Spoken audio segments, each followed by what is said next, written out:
les leaders mondiaux des centres d'appel prestataires, prévoyait deux dispositions dans son règlement intérieur que la CGT notamment a fortement combattu. Le premier, c'était l'interdiction de la manifestation de tout ce qui était d'ordre philosophique, politique, religieux ou ethnique. Je vous cite tel que c'était dit. Donc ça, vraiment, ça nous avait fait bondir, en disant ça veut dire quoi, ethnique, philosophique, politique. Enfin, voilà, encore une fois, on a le droit de discuter, de débattre dans l'entreprise tant qu'on respecte les autres, qu'on n'incite pas à la haine. Et puis l'autre disposition, c'était l'interdiction de tout couvre-chef. En centre d'appel, il y a un certain nombre, c'est quand même un des secteurs, comme souvent quand c'est un peu des conditions de travail difficiles, où il y a beaucoup de jeunes issus de l'immigration, y compris des jeunes femmes musulmanes, dont certaines portent le foulard. Et évidemment, quand on a dit, mais là, le règlement intérieur, c'est aussi ce sur quoi se base une entreprise pour sanctionner. Là, vous dites interdiction de tout couvre-chef. Avec quelles intentions vous mettez ça dans le règlement intérieur? Sur le site, on nous avait dit non, mais on le met dans le règlement intérieur, on ne l'appliquera pas. Alors bon, il y a eu tout un travail dans les instances représentatives du personnel avec l'inspection du travail, c'était compliqué. Mais quelques années plus tard, alors qu'il y avait justement des conflits et des mouvements de grève, c'est justement une période où la direction de l'entreprise a convoqué les jeunes filles qui portaient le voile et qui étaient partie prenante des mobilisations pour en gros leur dire soit tu te calmes, soit en gros on va appliquer cette clause-là du règlement intérieur pour te licencier. Alors là aussi, l'intervention collective de la CGT, pas sur qu'est-ce qu'on pense de la religion ou du voile, mais juste sur effectivement les libertés des salariés. À aucun moment on a fait référence à la religion, c'était pas la question, mais de dire voilà, les salariés, elles s'habillent comme elles veulent. En l'occurrence, ça n'a pas d'incidence sur le travail à effectuer. Et c'est juste un moyen de mettre une épée de Damoclès au-dessus de la tête de certaines salariées. Et que ce soit des femmes, moi, particulièrement, ça me choque quand on sait que ce que le travail a aussi pu apporter en termes d'émancipation pour les femmes en général. Mais voilà, ce que je veux dire, c'est que les entreprises peuvent avoir des arrière-pensées, peut-être que toutes n'ont pas la philosophie de Monsieur Longuet. Par exemple, une vendeuse de grands magasins peut très bien porter ce qu'on appelle le voile. Il n'y a rien qui empêche. Non. Pour nous, oui. Légalement, oui. Pour nous, oui, bien sûr. Oui. Légalement, elle peut. Je reviens à ce qu'on a dit tout à l'heure. Je crois qu'il faut différencier séparation de l'État et notamment pour les services publics. Donc, quand on est en mission de service public, par exemple, je prends l'exemple de mon entreprise, quand on est dans un guichet et qu'on est face à un client et que face à un client, on fait une offre de services publics que sont les fameux tarifs réglementés de vente proprement dit, qui s'appliquent à partout sur tout le territoire national. Là, on est dans une offre de service public et on ne peut pas porter le voile. Ni kippa, ni ni croix, ni crucifix, ni ainsi de suite. Je pense que c'est ce principe-là qui a été énoncé tout à l'heure quand on exerce une mission de service public. Par contre, la même personne est en back-office au téléphone sans interface avec un client physique proprement dit, là, il n'y a rien qui empêche qu'elle puisse avoir de... Comment ? Même si le salarié, en réalité, a un contact avec la clientèle, Laurence Fouvet. Sa liberté religieuse est intacte. Oui, bien sûr. C'est-à-dire qu'il peut tout à fait, même en mission de service public, une vendeuse de grands magasins pourrait parfaitement porter le voile ou porter le crucifix. C'est ce que je dis tout à l'heure, sauf en tant que mission de service public. Non, alors je me permettais de réagir parce que j'avais l'impression que c'était si jamais il était pas au contact de la clientèle. Non, j'ai bien précisé, quand on est en mission de service public, et c'est le cas de bon nombre d'émissions assurées par notre entreprise proprement dit, notamment quand on donne la même offre tarifaire à tous les clients partout en France. À ce moment-là, on ne doit avoir aucun signe distinctif. Voilà. Par contre, quand on est au back-office proprement dit et qu'on n'est pas, entre guillemets, face à un contact physique du client, il n'y a pas à ce moment-là d'interdiction à donner. C'est ce qu'on disait tout à l'heure. La seule interdiction après, j'en reviens toujours à la même chose, c'est les problèmes de sécurité ou d'organisation du temps de travail. Pierre-Emmanuel Berthier. Non, je crois que justement avec ces clauses de neutralité qui pourront être insérées dans les règlements intérieurs, on pourra sans mal justement restreindre le port du voile, y compris pour ces vendeurs dont on parle de grandes surfaces. Je voulais juste réagir sur l'initiative dont vous parliez chez Flunch. Donc cette adaptation du temps de pause en fonction du régime alimentaire en réalité des salariés qui faisaient le ramadan. Alors je trouve que cet exemple est très intéressant. C'est un exemple qui est d'une réorganisation spontanée, qui a fait consensus entre les salariés. Je voulais juste mettre l'accent sur le fait que du point de vue du droit, jamais on attend de l'employeur qu'il se réorganise, qu'il adapte l'organisation en fonction de manière à ce que les salariés puissent exprimer leur religion, puissent exercer leur liberté religieuse. Donc je crois que de ce point de vue-là, il faut garder en tête que le droit n'attend pas de l'employeur qui s'adapte, on attend simplement que l'employeur ne restreigne pas trop la liberté religieuse, c'est ce qui est assez différent. Et donc, jamais on pourra peut-être plaider le fait qu'un temps de pause soit adapté en fonction du ramadan, en fonction de prière ou quoi. Juste peut-être, il y a peut-être un fondement possible à cette adaptation-là, ce serait lorsque l'exercice de la liberté peut porter atteinte à la sécurité du salarié qui l'exerce ou alors de ses collègues. C'est peut-être le cas de salariés qui font peut-être le ramadan ou le carême, qui sont dans le domaine du bâtiment, qui peuvent travailler par forte chaleur. Alors là, oui, peut-être on pourrait imaginer que les temps de pause, que l'organisation du temps de travail soit aménagée, mais non pas pour respecter la liberté religieuse, simplement pour assurer la sécurité. Ils ont le droit de boire ou pas Alors, non. Même pas un peu d'eau, rien. Oui, ça peut les mettre en danger s'ils sont sur des machines un peu compliquées, quoi.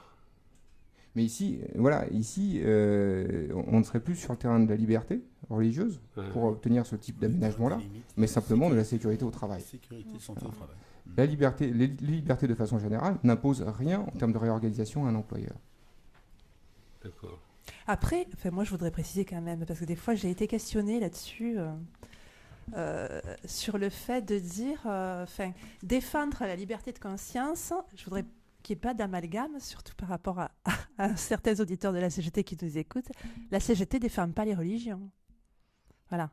C'est pas une défense des religions. Quand on a voulu s'exprimer comme ça, c'est avant tout pour prendre l'apport de défendre les libertés, la liberté de conscience. La liberté religieuse en est une, mais je voudrais quand même bien faire la différence parce que tout à l'heure on l'a dit, il y en a plusieurs qui l'ont dit, M. Bianco l'a redit dans son interview. Et en fait, il y a vraiment très peu de cas.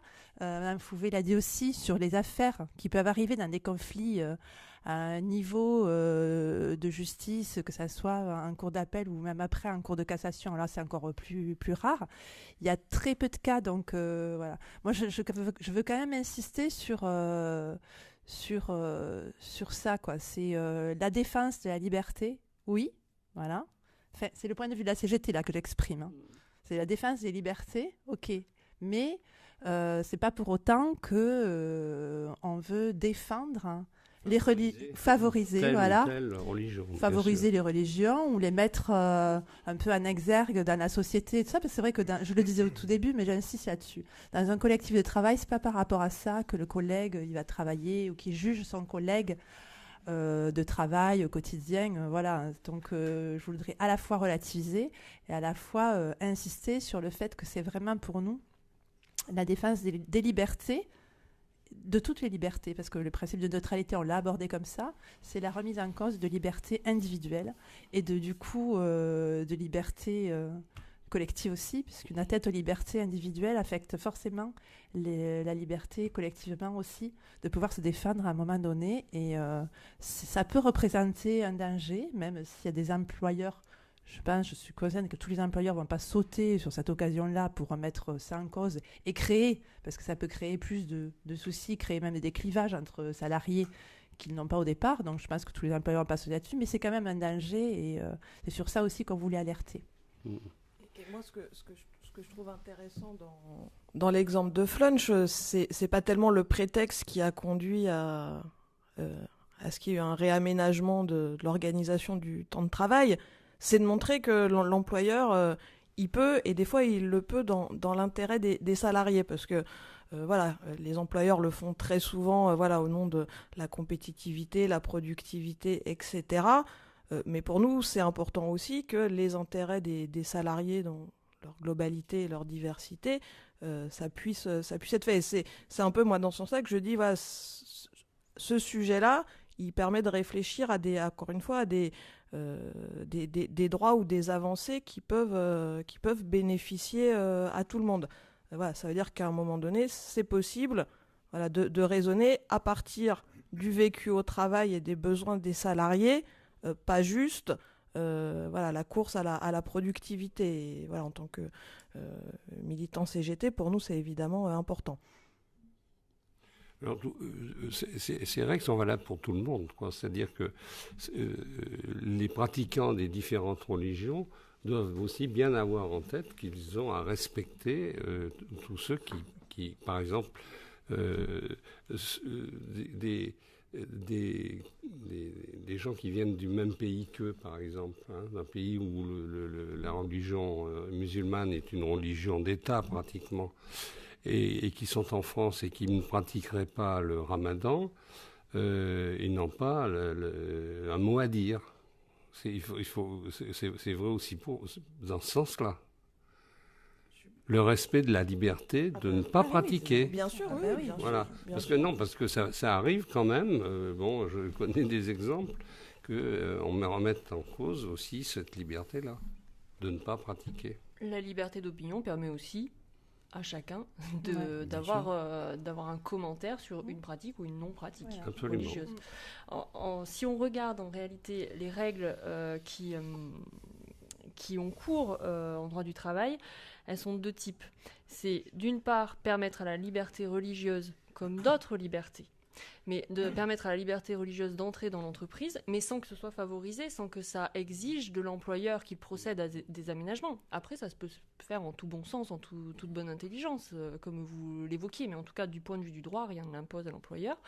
Mais permettre aux salariés d'exprimer leur religion. Et le deuxième type de règle, c'est l'interdiction des discriminations. C'est-à-dire l'employeur ne peut pas prendre en compte telle conviction religieuse ou absence de conviction religieuse pour adopter certaines mesures, pour prendre certaines décisions. Voilà, ça c'est les deux piliers qu'il faut avoir en tête. À partir de là, l'entreprise, c'est comme dans la société, quoi. Vous êtes libre d'avoir vos propres convictions et de les exprimer.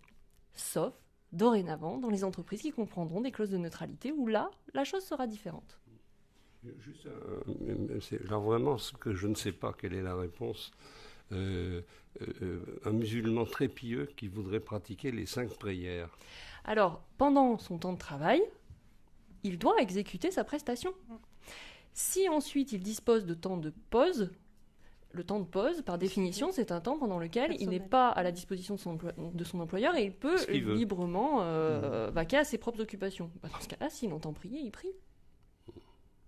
Mais en revanche, il ne peut pas demander une interruption de l'exécution de sa prestation parce qu'il entend prier, parce que l'employeur... Il ne peut pas demander qu'on arrête la chaîne, quoi. Et l'employeur n'est pas du tout tenu de répondre à cette demande.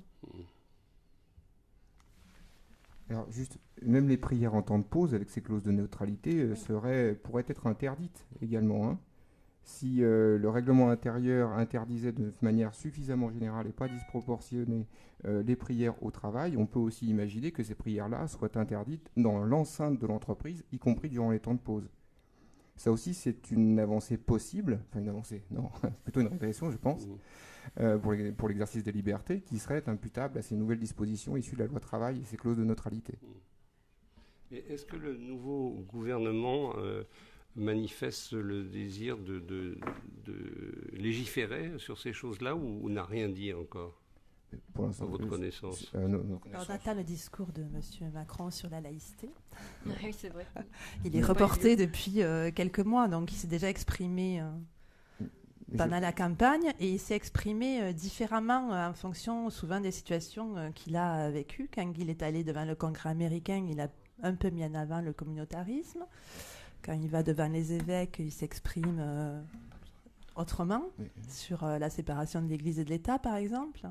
Quand il va voir le pape, je pense qu'il y a, voilà, pour le moment, c'est pas très clair sur le fait qu'il ait l'intention de légiférer. J'espère que non. Après, c'est pas nécessaire. Disons qu'il fait des risettes aux uns et aux autres pour l'instant. Non, mais il n'y a pas besoin de légiférer. C'est pas une loi, la laïcité. C'est un principe qui fait respecter justement les piliers, comme on l'a dit tout à l'heure, de la République: liberté, égalité, fraternité.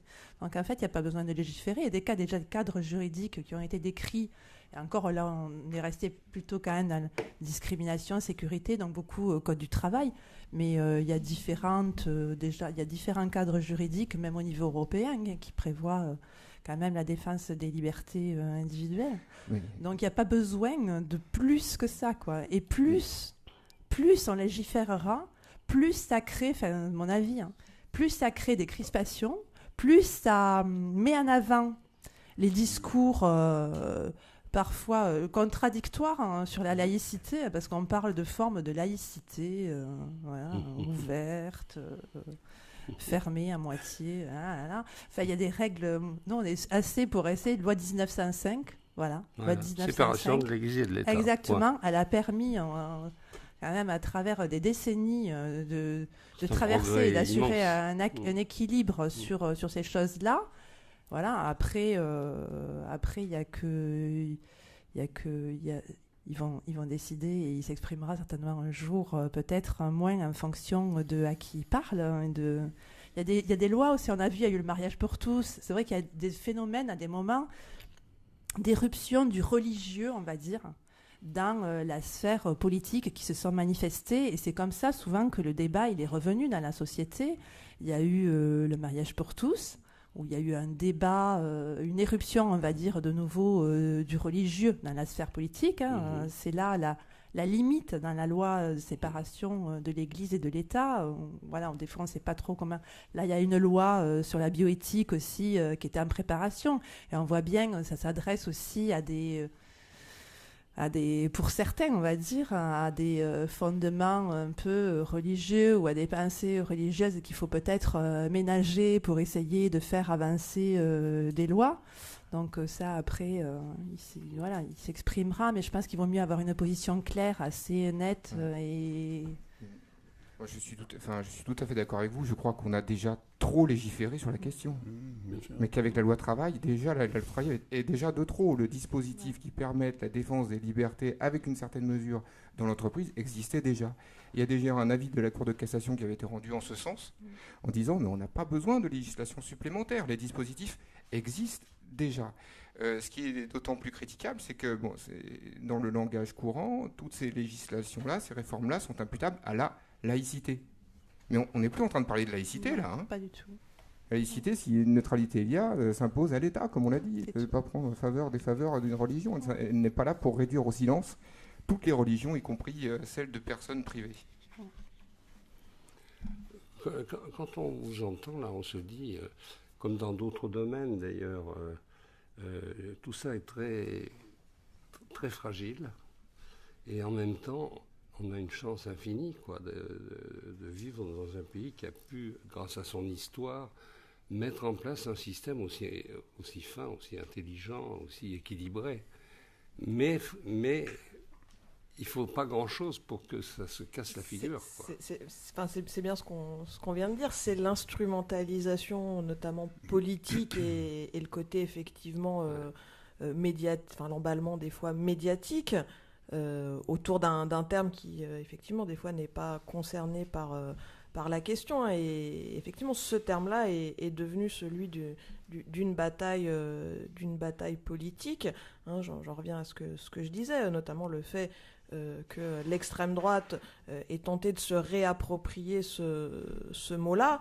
C'est aussi ce qui nous amène, dans le cadre de la campagne CGT contre les idées d'extrême droite et contre le racisme, de se dire il faut qu'on repose la laïcité à son vrai niveau, voilà, de garante des libertés individuelles et collectives, de garante du respect et garante du vivre ensemble dans l'entreprise et dans la société.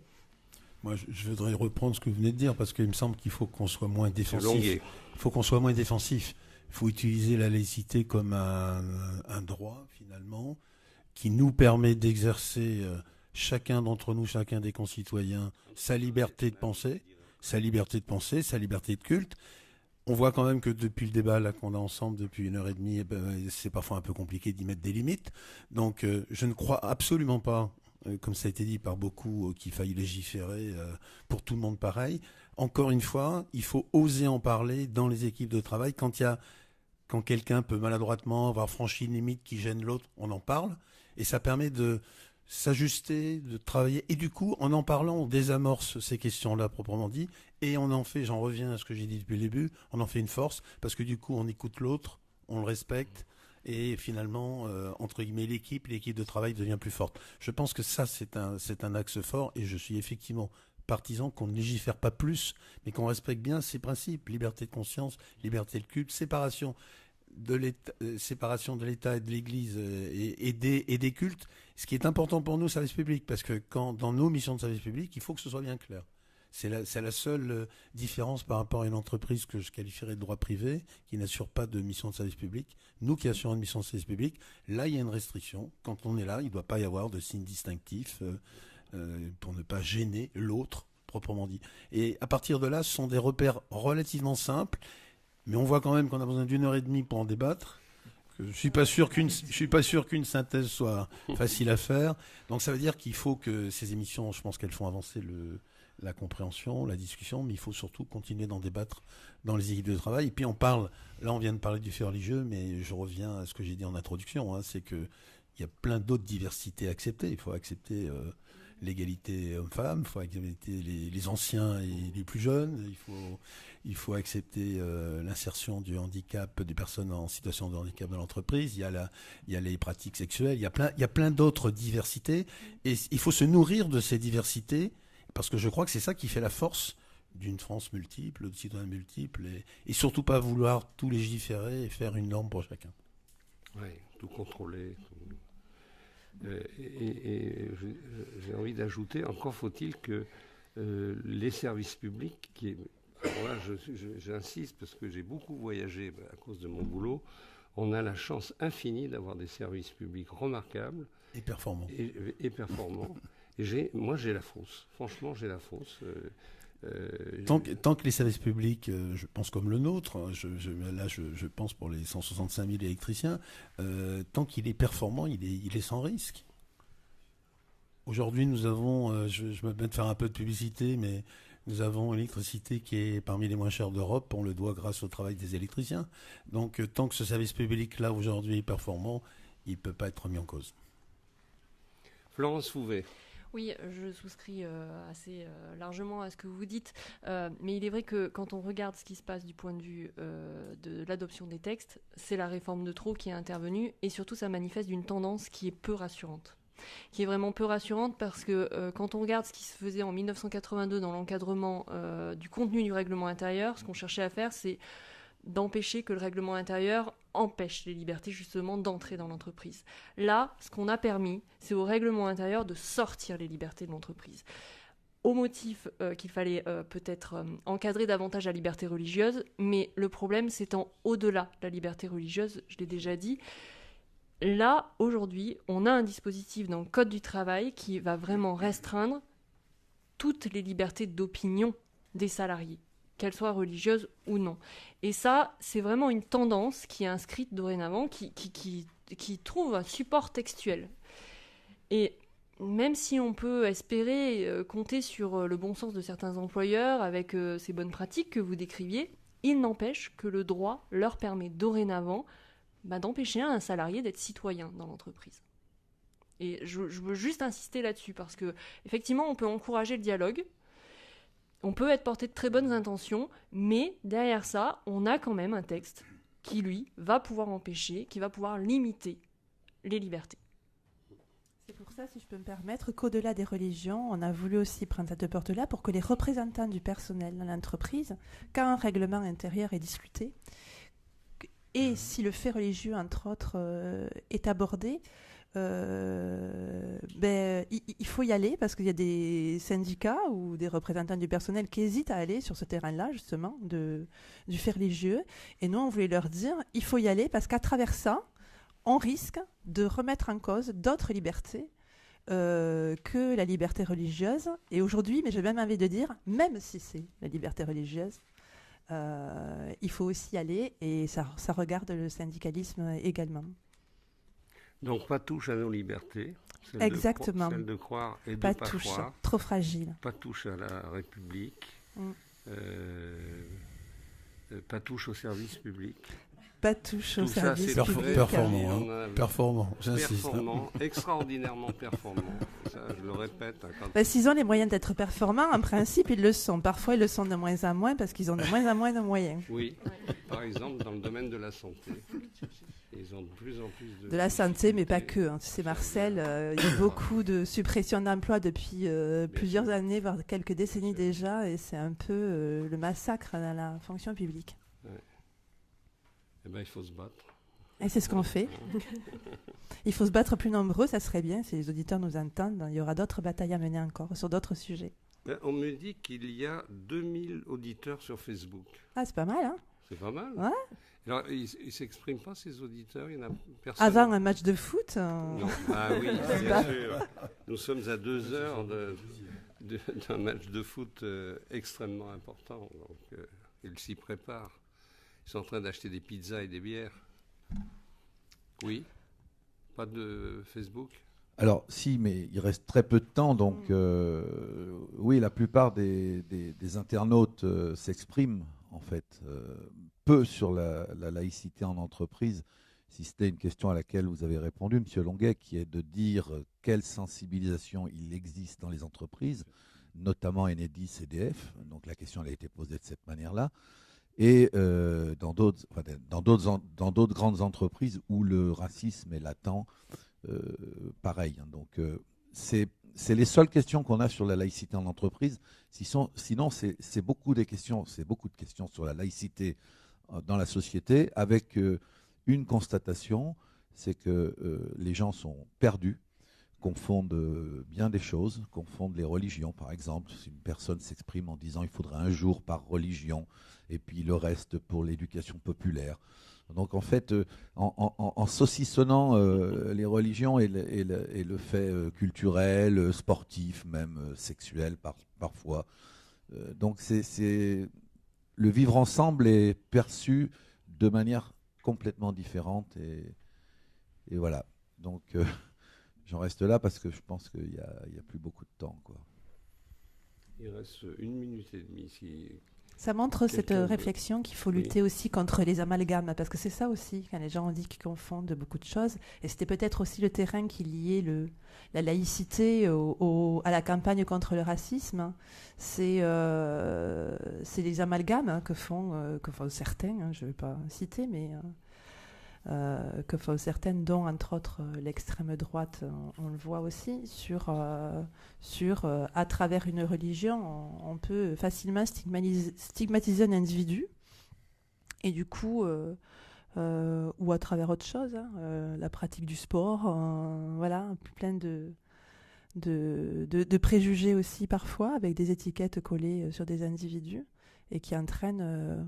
Voilà, un mélange de choses sur finalement quand on voit dans la vie de tous les jours, on peut arriver quand même à vivre ensemble simplement et surtout sur un lieu de travail sans forcément prêter attention à tout ça. Et c'est souvent des petites pointes comme ça dans l'actualité qui passionnent un peu et qui sont, j'aime bien comme a dit aussi Monsieur Cadenne tout à l'heure, éviter de faire des choses sous l'émotion, qu'elles soient dans un sens ou dans un autre, parce que souvent on prend des mauvaises décisions. Bon, il nous reste quelques secondes. Moi, je voudrais dédier cette émission à tous les justes qui, dans les Alpes, dans la Méditerranée, se portent au secours de ces pauvres gens. La Méditerranée est en train de devenir un cimetière. C'est inacceptable.